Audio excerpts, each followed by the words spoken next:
السلام علیکم ورحمۃ اللہ وبرکاتہ نحمده ونصلی علی رسولہ الکریم اما بعد اعوذ باللہ من الشیطان الرجیم بسم اللہ الرحمن الرحیم رب اشرح لی صدری ویسر لی امری واحلل عقدۃ من لسانی یفقہوا قولی رب زدنی علما اللہم فقہنا فی الدین۔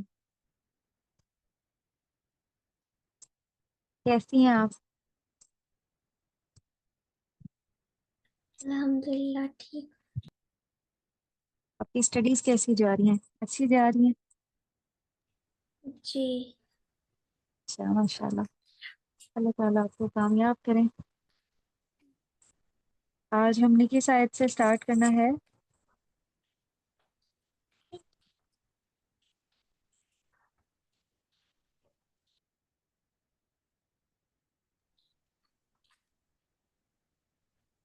167۔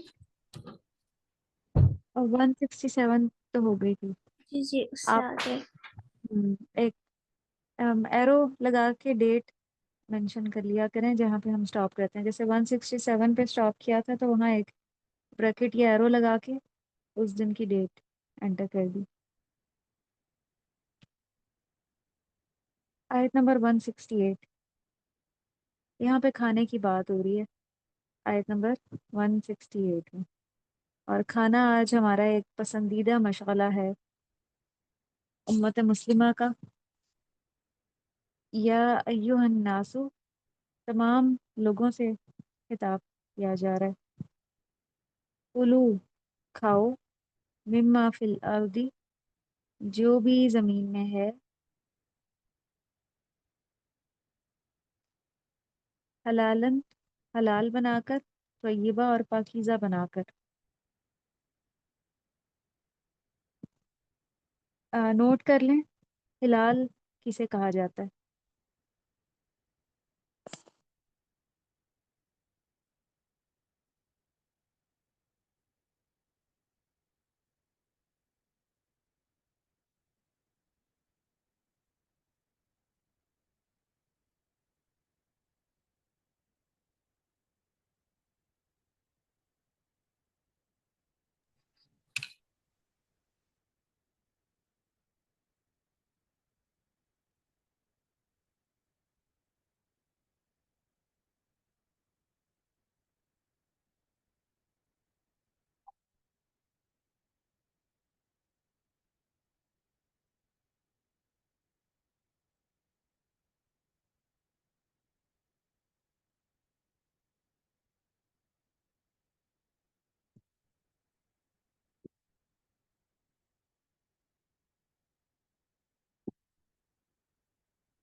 حلال کہا جاتا ہے کہ جو حقیقی پاکیزگی ہوتی ہے، اور طیب سے مراد یہ ہے کہ ظاہری پاکیزگی۔ حلال سے مراد یہ کہ کھانا پاک ہو، حلال ہو، حرام نہ ہو۔ جو چیزیں اللہ تعالیٰ نے ہمارے کھانے کے لیے حلال کی ہیں وہ ظاہری طور پہ اس کیٹیگری میں آتا۔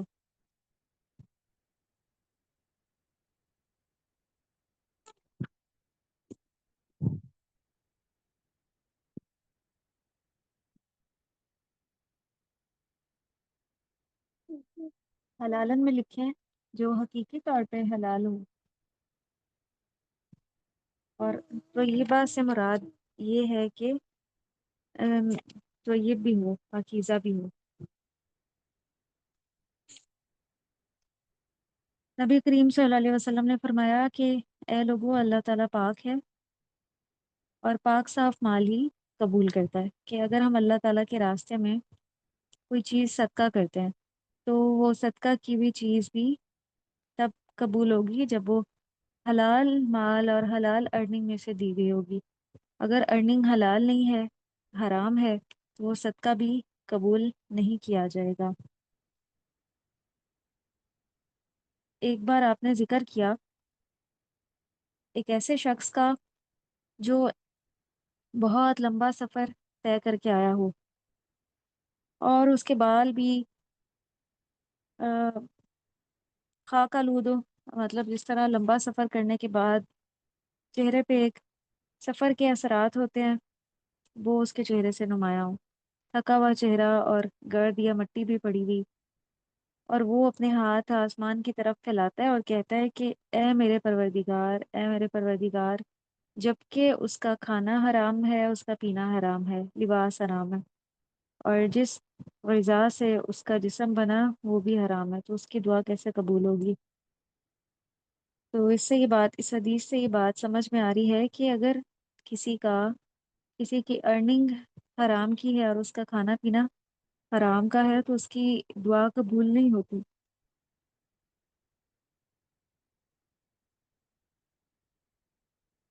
پھر ایک اور موقع پہ آپ نے فرمایا کہ جو شخص حرام مال کمائے پھر اس سے صدقہ کرے، وہ صدقہ قبول نہیں ہوتا، اور اگر اس میں سے خرچ کرے تو اس میں برکت نہیں ہوتی، تو اللہ تعالیٰ صرف پاکیزہ کمائی سے ہی صدقہ قبول کرتا ہے۔ تو یہ بتائیں کہ اگر کسی کی ارننگ حلال نہیں ہے، اگر کسی نے حلال طریقے سے مال نہیں کمایا، اور اس میں یہ بھی شامل ہے کہ جھوٹ بول کے اپنا سودا بیچ لینا، وہ چاہے کہ ریڑی والا ہی کیوں نہ ہو، اگر وہ جھوٹ بول کے اپنا سودا بیچ لیتا ہے کہ اس کی قیمت اتنی نہیں تھی جتنی اس نے لگا لی، یا ناقص مال بیچ دیتا ہے کہ اتنی ہی قیمت لگا کے وہ خراب چیز ڈال دیتا ہے، تو یہ بھی اس کے لیے رزق حلال نہیں ہے۔ رزق حلال تو بالکل پیور ہوتا ہے، جس میں کوئی بھی خرابی نہ ہو، نہ ظاہری طور پہ کوئی خرابی ہو، نہ ہی انسان کی نیت میں کوئی خرابی ہو، اور نہ ہی راستہ رونگ ہو۔ رونگ راستے سے کیا مراد ہے؟ کہ جیسے کوئی اگر ایسی چیز بیچتا ہے جس کا بیچنا اللہ تعالیٰ نے حلال نہیں کیا، کوئی شراب بیچنے کا کام سٹارٹ کر دیتا ہے، یا جوئے سے ریلیٹڈ کوئی کام سٹارٹ کر دیتا ہے، تو اس طرح کی جتنی بھی کمائی یا ارننگ ہے وہ حلال نہیں ہوگی، اور حرام کمائی کے انسان کے اوپر نیگیٹو اثرات مرتب ہوتے ہیں۔ تو اگر کسی کی ارننگ حلال نہیں ہے اور وہ اس سے مسجد بنواتا ہے، تو کیا وہ قبول ہوگا اس سے؟ اس حدیث سے ہمیں کیا پتہ چل گیا؟ نہیں۔ ہاں، اس کی وہ بنائی ہوئی مسجد بھی قبول نہیں ہوگی، کیونکہ اس نے اللہ تعالیٰ کی پسند کے مطابق نہیں کمایا۔ اللہ تعالیٰ صرف حلال مال، حلال کمائی سے ہی دیا ہوا قبول کرتا ہے، تو وہ چاہے ایک کھجور ہی کیوں نہ ہو، ایک کھجور بھی اگر اللہ کے راستے میں دی جائے لیکن وہ پاک صاف طریقے سے حاصل کی گئی ہے، وہ اللہ کی نظر میں بہت مقبول ہے، اس مسجد کے مقابلے میں جس کو انسان نے ایک غلط اور حرام طریقے سے لگائے ہوئے کاروبار سے بنوایا ہے، تو اس کی اللہ کی نظر میں کوئی ویلیو نہیں ہے۔ تو کوئی بھی کام کرنے سے پہلے یہ جو انسان کی نیت اور ارادہ ہے وہ بہت میٹر کرتا ہے، تو ہمیں دو چیزوں کا خیال رکھنا ہے۔ کوئی بھی کام کرنے سے پہلے اپنی نیت کا جائزہ لینا ہے کہ کیا اس کے پیچھے میری نیت اللہ کی رضامندی ہے، میں اللہ کو راضی کرنے کے لیے کام کر رہی ہوں، کہیں میں لوگوں کی واہ واہ تو نہیں چاہتی، کہیں میں فیم تو نہیں چاہتی، کہیں میں شہرت تو نہیں چاہتی، کہیں اس کا مقصد فالوورز بڑھانا تو نہیں ہے، اور دوسری چیز کیا میٹر کرتی ہے کہ اس میں طریقہ کیا ہے، کیا طریقہ درست ہے، کہیں طریقہ ایسا تو نہیں جس سے اللہ نے منع کیا ہے، جیسے حرام کمائی سے تو نہیں کیا گیا، یا کوئی بدعت والا عمل تو نہیں جس کو میں آگے بڑھا رہی ہوں۔ بدعت کس کو کہتے ہیں؟ آپ کو آئیڈیا ہے اس ٹرم کا؟ بدعت کسے کہتے ہیں؟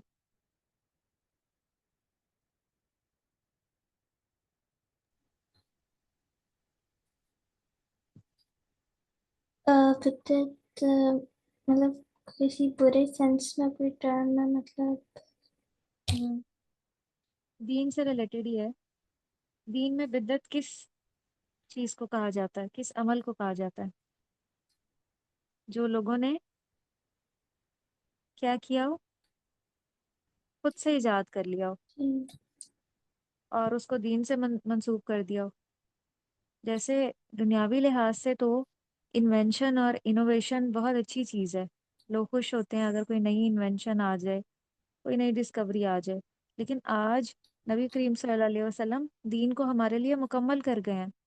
آج ہم دین میں انوویشن نہیں کر سکتے یا انوینشن نہیں کر سکتے، کوئی نئی چیز نہیں ہے، کوئی حدیث نہیں ہم آج گھڑ سکتے کہ ہم آج بیٹھے اس زمانے میں ہم کہیں ہم بہت ترقی یافتہ ہیں، ہم بہت علم والے ہیں، ہم تو چاند سے بھی آگے ستاروں سیاروں پہ پہنچ گئے ہیں، تو ہم جو ہے آج کے زمانے میں بیٹھ کے احادیثیں بنانا شروع کر دیں۔ تو آج اگر کوئی بیٹھ کے احادیثیں بناتا ہے اور اس کو نبی صلی اللہ علیہ وسلم سے منسوب کر دیتا ہے اور لوگوں سے کہتا ہے کہ یہ نبی صلی اللہ علیہ وسلم نے فرمایا تھا ایسا اور ایسا کرو، جبکہ آپ صلی اللہ علیہ وسلم نے ویسا نہ کہا ہو، تو یہ بدعت ہے سراسر، دین میں نئی بات ایجاد کرنا، اور انسان کا سارا دین خسارے میں چلا جاتا ہے، اس سے سارے اعمال ضائع ہو جاتے ہیں۔ نبی کریم صلی اللہ علیہ وسلم کے حوض کوثر سے روز قیامت ہر انسان پیاس سے نڈھال ہوگا، کیونکہ جو میدان حشر ہوگا اس میں لوگ بہت طویل عرصے تک کھڑے انتظار کر رہے ہوں گے، پہلے حساب کتاب کے لیے، پھر حساب دیتے دیتے ان کو بہت زیادہ پیاس لگ جائے گی۔ آپ دیکھیں آج گرمیاں کا جو موسم ہے وہ کافی چینج ہو گیا ہے، تو جب تک گرمی تھی ہم ہر کتنی تھوڑی دیر کے بعد پانی پیتے تھے، ایسا ہی ہے نا، ہر تھوڑی دیر کے بعد پیاس لگتی تھی اور ایک طلب ہوتی جی تھی پانی پینے کی۔ تو اس دن بھی روز قیامت ہر شخص پیاس سے نڈھال ہوگا، صرف نبی کریم صلی اللہ علیہ وسلم کا وہاں پہ حوض موجود ہوگا جس کو حوض کوثر کہا جاتا ہے، اور وہی پانی جنت میں نہر کی صورت میں بہے گا، اور وہاں پہ اس کا نام نہر کوثر ہوگا۔ قرآن میں بھی اس کا ذکر ہے، تیسرے پارے میں، انا اعطیناک کل کوثر، کہ ہم آپ کو کوثر عطا کریں گے، تو وہ نہر کوثر ہے جنت میں، اور میدان حشر میں اس کو حوض کوثر کہا جائے گا۔ تو آپ اپنی جو امت ہے نا ان کو پہچان لیں گے، ان کے وضو کے جو اعضاء ہیں وہ روشن ہوں گے، اپنی امت کو آپ پہچان لیں گے۔ تو کچھ لوگوں کو آپ کے حوض سے ہٹا دیا جائے گا، نبی کریم صلی اللہ علیہ وسلم فرمائیں گے کہ یہ تو میری ہی امت کے لوگ ہیں، تو انہیں بتایا جائے گا، اللہ تعالیٰ فرمائیں گے ہیں تو یہ آپ کی ہی امت کے لوگ، لیکن آپ نہیں جانتے انہوں نے آپ کے بعد دین میں نئی باتیں ایجاد کر لی تھی، یعنی انہوں نے بدعت کی تھی، اور ان کو آپ کے حوض سے ہٹا دیا جائے گا، پانی پینا نہیں دیا جائے گا۔ ذرا آپ سوچیں کہ کیا کیفیت ہوگی۔ آج اگر ہم روزہ بھی رکھتے ہیں نا تو ایک انتظار ہوتا ہے کہ اچھا افطاری کے وقت جو ہے روزہ جب کھل جائے گا تو مجھے ٹھنڈا پانی پینے کو مل جائے گا، لیکن اس دن اگر کسی کو آپ کے حوض سے ہٹا دیا گیا تو اس وقت وہاں پہ اور کوئی پانی اویلیبل نہیں ہوگا۔ اس بات کی بہت ضرورت ہے، ہم جب بھی کوئی عمل کریں اپنی نیت کو چیک کریں، پھر طریقہ دیکھیں، نہیں تو بڑے سے بڑا عمل بھی قبول نہیں ہے، نیت کی خرابی کے ساتھ اور طریقے کی خرابی کے ساتھ۔ پھر اسی طرح آپ نے ایک موقع پہ خبردار کرتے ہوئے کہا تھا کہ لوگوں پر ایک زمانہ ایسا آئے گا، آدمی اس بات کی پرواہ نہیں کرے گا جو مال اس کے پاس آیا ہے وہ حلال ہے یا حرام ہے، کیونکہ اس کو غرض صرف اس سے ہوگی کہ اس کے پاس مال آ جائے، اور آج یہی زمانہ آ چکا ہے، ہر انسان بس امیر ہونا چاہتا ہے، وہ یہ نہیں دیکھتا کہ طریقہ درست ہے یا نہیں، کہیں وہ طریقہ باطل تو نہیں ہے، اللہ نے اس سے منع تو نہیں کیا۔ بہت کم لوگ ہیں جن کے اندر اس طرح کا ایمان رہ گیا ہے کہ وہ رزق حلال کا اہتمام کریں۔ پھر ایک موقع پہ آپ صلی اللہ علیہ وسلم نے فرمایا جس نے حلال کھایا اور سنت کے مطابق عمل کیا اور لوگ اس کی تکلیفوں سے محفوظ رہے، اس نے لوگوں کو کوئی تکلیف نہیں دی، نہ اپنی زبان سے تکلیف دی، نہ اپنے رویے سے تکلیف دی، وہ جنت میں جائے گا۔ کتنی بڑی بشارت ہے۔ تو اس حدیث میں کون کون سے 3 کام بتائے جا رہے ہیں، آپ اس حدیث کو اپنے پاس نوٹ کریں۔ آپ صلی اللہ علیہ وسلم نے فرمایا جس نے حلال کھایا اور سنت کے مطابق عمل کیا، اور لوگ اس کی تکلیفوں سے محفوظ رہے وہ جنت میں جائے گا۔ تو صحابہ کرام نے اس پہ عرض کیا کہ یا رسول اللہ، آج کل تو ایسے حالات آپ کی امت میں عام ہیں، تو آپ نے فرمایا کہ آئندہ بھی ایسے لوگ رہیں گے جو ان احکامات کے پابند ہوں گے۔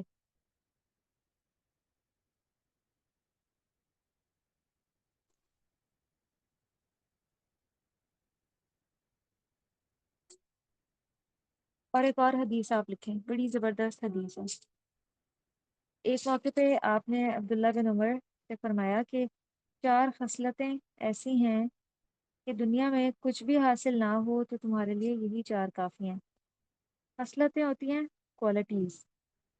آپ صلی اللہ علیہ وسلم نے عبداللہ بن عمر صحابی رسول ہیں سے فرمایا چار خصلتیں ایسی ہیں کہ دنیا میں کچھ بھی حاصل نہ ہو تو تمہارے لیے یہی چار کافی ہیں۔ سب سے پہلے امانت کی حفاظت، دوسرے نمبر پہ کم بولنا، تیسرے نمبر پہ حسن خلق، اچھا اخلاق، اور چوتھے نمبر پہ حلال کا اہتمام۔ کہ اگر کسی کو دنیا میں کچھ بھی حاصل نہ ہو، خالی ہاتھ ہو وہ، لیکن یہ چار کوالٹیز اس کے اندر ہوں، تو وہ سمجھے کہ وہ کامیاب انسان ہے۔ کون کون سی چار ہیں؟ لاسٹ والا کیا تھا؟ لال ڈریس؟ حلال کا اہتمام، یعنی حلال ارننگ کا اہتمام یا حلال کھانے کا اہتمام، دونوں اس میں آ سکتے ہیں، لیکن زیادہ مراد یہی ہے حلال ارننگ۔ کون سی چار ہیں؟ امانت کی حفاظت کرنا، امانت کم کی بولنا، حفاظت، ہوں، حسن اخلاق یعنی اچھا اخلاق، اور ہاں، حلال اور کا حلال اہتمام۔ کا اہتمام۔ اور امانت کس کو کہا جاتا ہے؟ جو کوئی دوسرا بندہ آپ کے پاس رکھوائے آپ کے اور پاس اس کوئی کی چیز غیر رکھوائے۔ موجودگی میں ہمیں اس کا خیال رکھنا ہو۔ ہاں، ہمارے پاس کوئی اپنی چیز امانت رکھوائے، کوئی ہمیں اپنے پیسے دے دے، یا کوئی ہمیں اپنا ڈریس دے، اور کئی بار یہ ہوتا ہے کہ کوئی ہمیں اپنی چیز استعمال کرنے کے لیے بھی دیتا ہے۔ ہم کسی سے اس کی کوئی چیز وقتی طور پہ لے لیتے ہیں استعمال کرنے کے لیے، کچن کی کوئی چیز لے لیتے ہیں، گھر کی کوئی ضرورت کی چیز لیتے ہیں، یا کوئی ڈریس لے لیتے ہیں پہننے کے لیے، یہ بھی ہمارے پاس امانت ہے جب تک ہم اس کو واپس نہ کریں۔ تو جس طرح ہمیں کسی سے کوئی چیز لینی چاہیے، ہمیں اسی طرح سے اس کو واپس کرنی چاہیے جب تک وہ چیز ہمارے پاس ہے، امانت ہے۔ ہم امانت کا مفہوم صرف یہ لیتے ہیں کہ ہمارے پاس کوئی پیسے رکھوائے تو وہ امانت ہوگی، تو ہم سمجھتے ہیں کہ اچھا ہم نے تو کبھی کسی کی امانت لی ہی نہیں، تو ہم یہ کام کر رہے ہوتے ہیں لیکن ہمیں اندازہ نہیں ہوتا۔ ہم کسی سے کوئی اسکول سے ریلیٹڈ چیز لیتے ہیں، کوئی پین، کوئی اور چیز استعمال کے لیے، تو وہ ہمیں جس طرح سے ہم لیں ہم اسی طرح سے اس کو واپس کریں، اس میں بغیر کوئی کمی کیے، اس میں بغیر کوئی خیانت کیے۔ ہم اس چیز کی ایسے ہی کیئر کریں جیسے ہم اپنی کسی چیز کی کیئر کرتے ہیں۔ ہم اپنی چیز کی کیئر کرتے ہیں نا، کتنے دھیان سے اس کو یوز کرتے ہیں کہ کہیں وہ خراب نہ ہو جائے۔ تو جب ہمارے پاس کسی دوسرے کی کوئی چیز ہو، ہم اس کو اپنی چیز سمجھ کے ہی استعمال کریں۔ ایک بندہ مومن کا یہ طرز عمل ہوتا ہے، وہ جو چیز اپنے لیے پسند کرتا ہے نا، وہی دوسروں کے لیے بھی پسند کرتا ہے۔ جو فیلنگز وہ اپنے لیے رکھتا ہے ویسی ہی فیلنگز وہ دوسروں کے لیے جنریٹ کرتا ہے۔ لیکن بہت دکھ اور افسوس کی بات ہے کہ آج امت مسلمہ ان کے اندر بے حسی آ گئی ہے۔ بے حسی یہ ہوتا ہے کہ صرف اپنی ذات کا احساس کرنا، لیکن ساتھ والے گھر میں اگر کوئی تکلیف میں ہے، کوئی پریشانی میں ہے، اس کی تکلیف ہمیں محسوس ہی نہ ہو، اس کا اندازہ ہی نہ ہو۔ اور امت مسلمہ آج اسی خرابی سے گزر رہی ہے کہ ہمیں بے حسی آ چکی ہے، احساس نہیں رہا دوسروں کا، دوسروں کی تکلیف کا، دوسروں کی پریشانی کا۔ اور ایک جو متقی انسان ہوتا ہے نا، وہ حساس دل رکھنے والا ہوتا ہے، اس کا ضمیر بھی زندہ ہوتا ہے اور اس کا احساس بھی زندہ ہوتا ہے، وہ دوسروں کی تکلیف کو محسوس کر لیتا ہے بغیر اس سے گزرے۔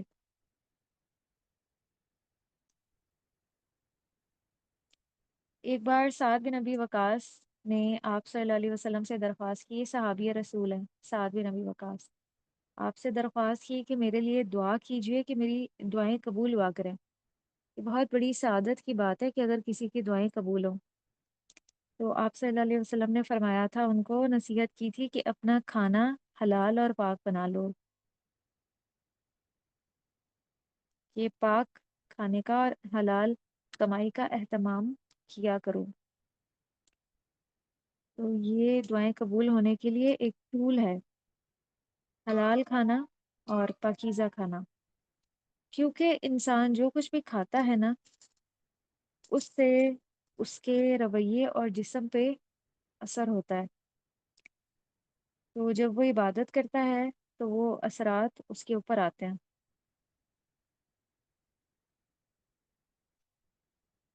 ہم اس سے کیا پتہ چل رہا ہے، ہم جو کچھ بھی کھاتے ہیں اس کا ایک اثر ہمارے رویے اور جسم کے اوپر ہوتا ہے۔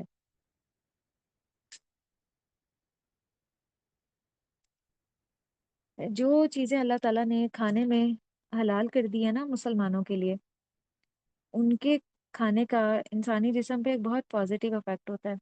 اور جبکہ ہم فورن کنٹریز میں دیکھتے ہیں کہ وہ لوگ حلال اور حرام کی تمیز نہیں کرتے،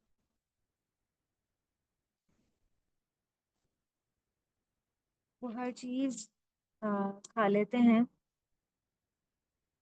تو وہ بہت زیادہ بیماریوں میں مبتلا ہو جاتے ہیں۔ موسٹلی بیماریاں اگر آپ دیکھیں اور سرچ آؤٹ کریں تو وہ ان ایریاز سے آتی ہیں یہاں پہ۔ جیسے جو کرونا وائرس ہے وہ بھی کہاں پہ شروع ہوا تھا، کدھر سے آیا تھا؟ چائنا۔ ہوں اور بھی جتنے بڑے بڑے وائرسز ہیں نا اور بیماریاں ہیں، اگر آپ ان کا سٹارٹ دیکھیں تو وہ وہیں سے ہی سٹارٹ ہوئی ہیں۔ تو اس کے پیچھے کیا وجہ ہے؟ اس کے پیچھے یہی وجہ ہے کہ ان کا جو سورس ہے، مین سورس کھانے کا اور ارننگ کا، وہ حلال نہیں ہے۔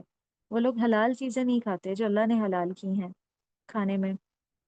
جیسے یہ بہت سی چیزیں، پگ وغیرہ، وہ اس کو حلال کنسیڈر کرتے ہیں، جبکہ اللہ تعالیٰ نے اس کو حرام قرار دیا۔ تو جو چیز اللہ نے حرام قرار دی ہے اس میں کچھ ایسے سائیڈ ایفیکٹس ضرور ہیں جس کی وجہ سے وہ حرام ہے، اس میں ہماری ہی بھلائی اور خیر ہے۔ تو وہ لوگ اس سے نہیں بچتے تو دیکھیں کہ مشکلات کا شکار ہوتے ہیں، اور پھر وہ مشکلات ہم تک بھی پہنچتی ہیں۔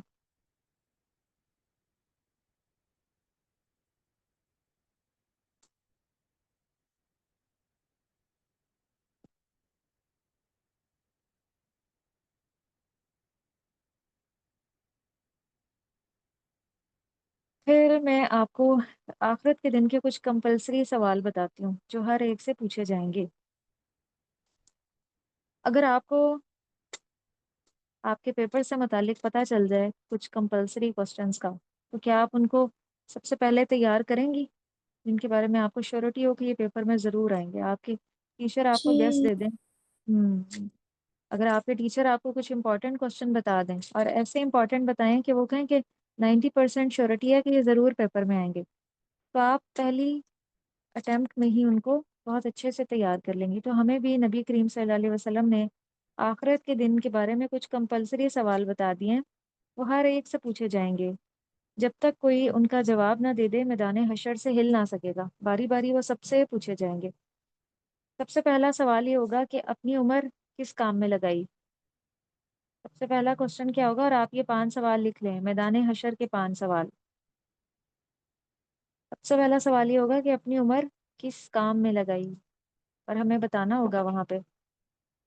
اور دوسرا سوال اسپیسیفکلی جوانی کے بارے میں ہوگا، جوانی کس کام میں لگائی، جوانی جو تھی اس میں کیا کیا کام پسند تھے، کیا کیا ہابیز تھی، کیا کیا انٹرسٹ تھے، کیا کیا مشاغل تھے۔ تیسرا کام، مال کہاں سے کمایا اور کہاں خرچ کیا، یہ سوال بھی ہوگا۔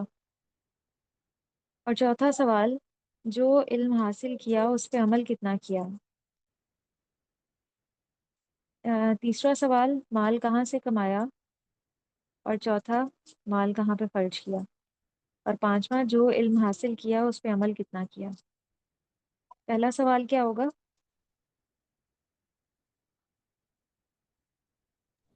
اپنی عمر کس کام میں گزاری، اور دوسرا، جوانی کس کام میں لگائی، جوانی کس کام میں لگائی، اور تیسرا سوال، مال کہاں سے کمایا اور کہاں اور خرچ چوتھا کیا۔ سوال، اور پانچواں،